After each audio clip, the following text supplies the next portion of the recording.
dito, pero yung mas mataas na hindi mo maranasan. Kasi nandun ka, nasa natin. So the people of Israel have seen so many miracles in their life. Nakakalungkot lang. They never come to a point. They never came to a point to realize that that is ordinary. Kahit tayo, tingin pa rin natin dito, ang tawag natin, himala.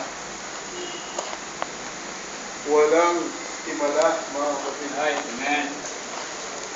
Dahil yung tinatawag nating himala, sa mata lang natin yun. Pero sa totoo, ordinary lang yun sa Diyos.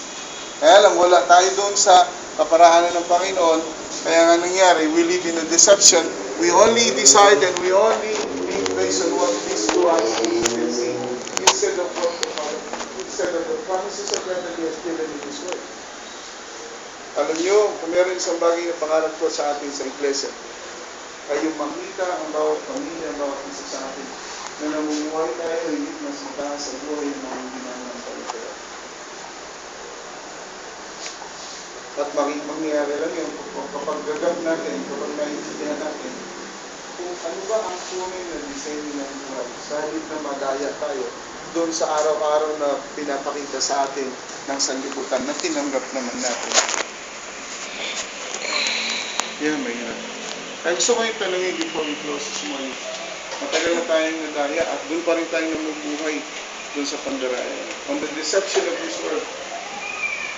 If you think you cannot use soap, hindi ko, kung iniisip ko, hindi, lalo kayo mga ladies.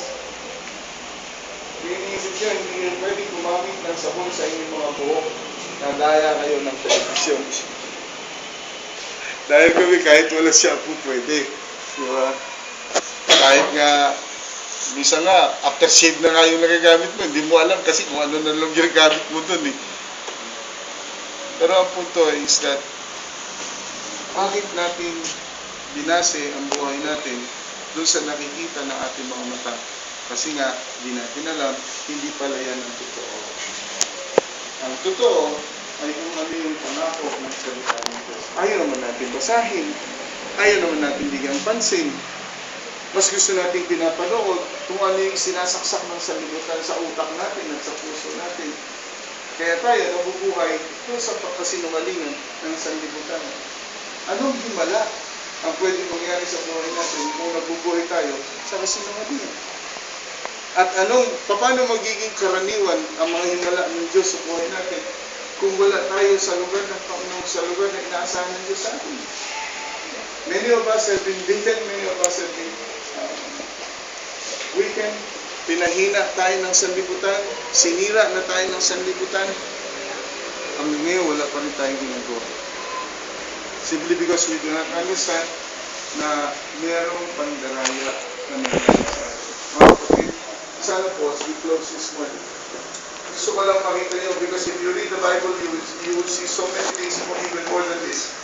Balik tayo sa Joshua. Gusto ko makita ninyo on the last part of this chapter 10. Anong ginawa ng Panginoon dito sa mga hari? Mga hari ito, ano po?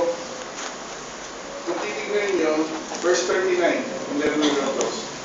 And he took it, and the king thereof, and all the cities thereof, and they smote them with the edge of the sword, and utterly destroyed all the souls that were therein. He left none remaining, had done to him so that he did to Debir, the king thereof, as he had done. Now, merong bahagi dito, na kinuha nila ang lahat ng mga hari. Lima yun eh. At ang sabi ng Panginoon kay Joshua, ilagay niyo yung paa ninyo sa leeg ng mga hari. And each verse, nakita po ba ninyo?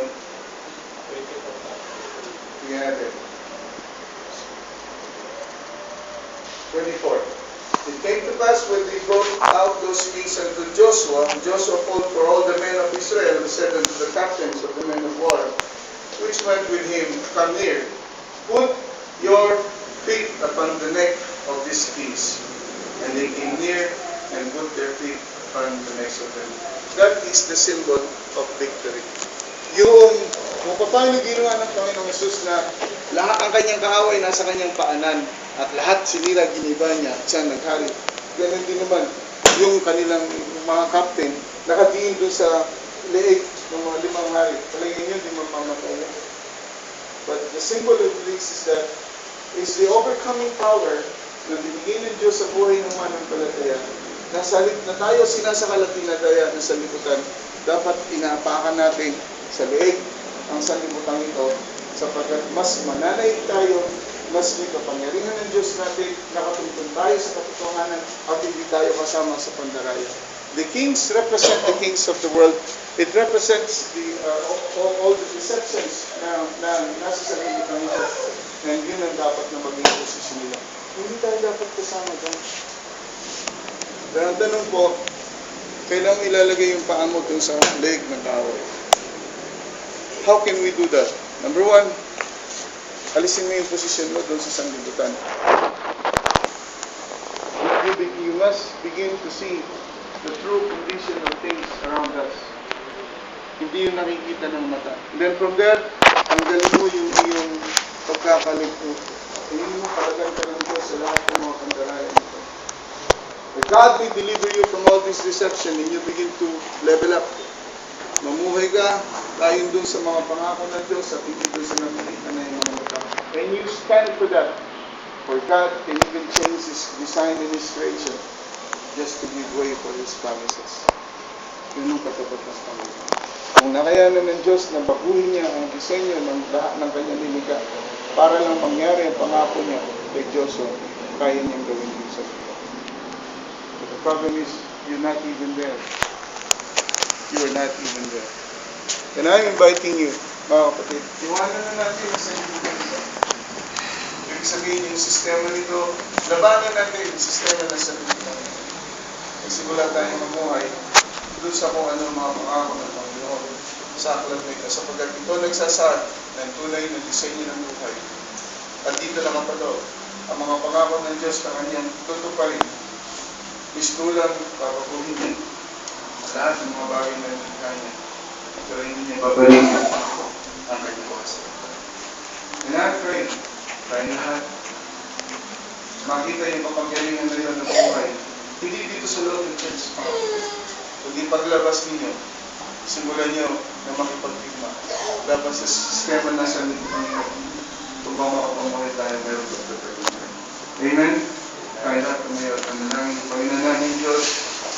Napakasalibot ng kalagayan natin sa komplikasyon ito, hindi siya hindi namin nakikita.